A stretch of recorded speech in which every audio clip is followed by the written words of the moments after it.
Bangladesh se encuentra en el sur de Asia, limitando con India al oeste, al norte y al este, y con Myanmar al suroeste.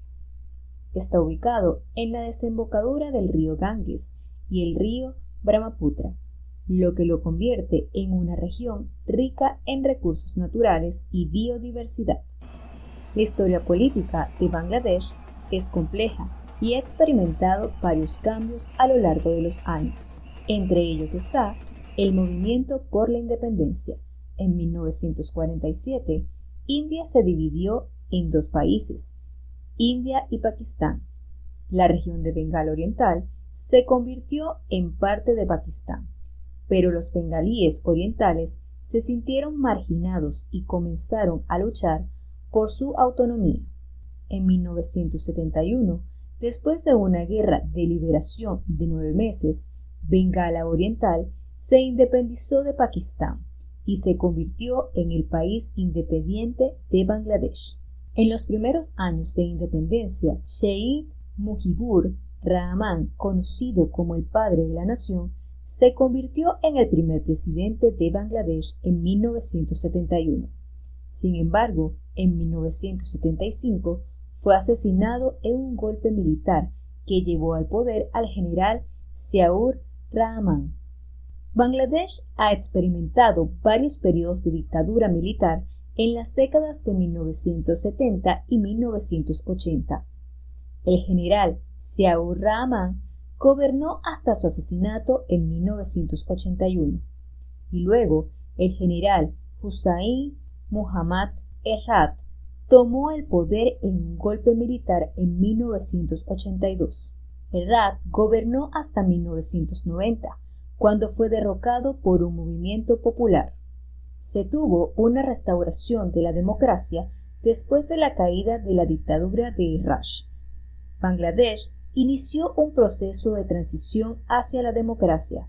Se celebraron elecciones en 1991 y la Liga Awami, liderada por Sheikh Hasina, hija de Sheikh Mujibur Rahman, ganó las elecciones y se convirtió en primera ministra.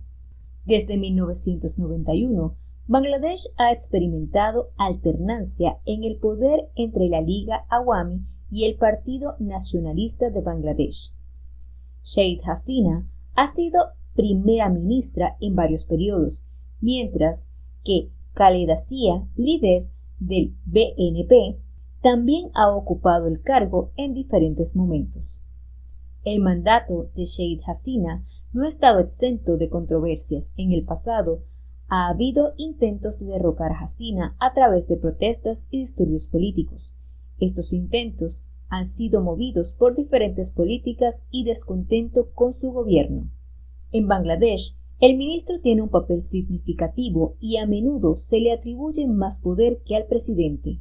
Esto se debe a la estructura política del país, donde el primer ministro, como líder del partido en el poder, tiene una influencia considerable en la toma de decisiones y la gobernabilidad del país. El pasado 5 de agosto, una marea humana saltó las vallas del Palacio de Gababán, la residencia presidencial. Sheikh Hasina, la ex primera ministra, debió ser evacuada de urgencia en un helicóptero y luego viajó hacia la India. Tras los festejos de los cientos de miles de personas en las calles, el jefe del ejército anunciaba que tomaba las riendas del país. Después de varios días de negociaciones entre los líderes del movimiento antidiscriminación, empresarios y el jefe de las Fuerzas Armadas, se logró formar un gobierno provisional. Este jueves, Muhammad Yunus llegó a Bangladesh para tomar posesión como primer ministro interino hasta el llamado a nuevas elecciones. La caída de Hasina anunció el comienzo de una nueva época en Bangladesh. Luego de 15 años de un gobierno considerado dictatorial e indestructible, la extrema centralización del poder la bautizó como la Dama de Hierro. Famosa por su mano dura, su mandato se caracterizó por un lado por el crecimiento económico, 6% anual, aumento en los ingresos y mejoras en los indicadores sociales, pero también por la persecución política a los partidos opositores, líderes sindicales y activistas sociales. De hecho, existen informes de organismos internacionales como Human Rights Watch que revelan casos de desapariciones forzadas, ejecuciones extrajudiciales y tortura.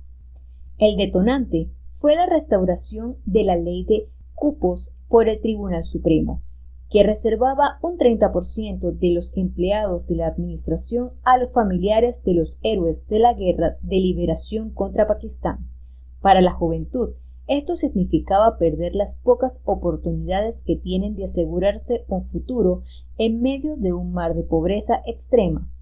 La mitad del país vive con menos de $2 al día. Pero este movimiento contra los cupos guardaba de fondo el descontento generalizado con el gobierno y la economía. Por eso estallaron las protestas a principios de julio y luego se extendieron por todo el país. Fiel a sus métodos, Hasina reprimió a las manifestaciones sin piedad. Las principales fuerzas represivas, en conjunto con los paramilitares de la Liga, mataron a más de 400 personas en apenas unas semanas. Hasina, al ver que no podía seguir reprimiendo al pueblo, huyó de Bangladesh hacia la India. Las manifestaciones marcaron un nuevo día en Bangladesh. Tras la caída de la dictadura luego de 15 años, se espera que este país pueda tener nuevos cambios. Si te gusta este video, no olvides suscribirte y darle me gusta.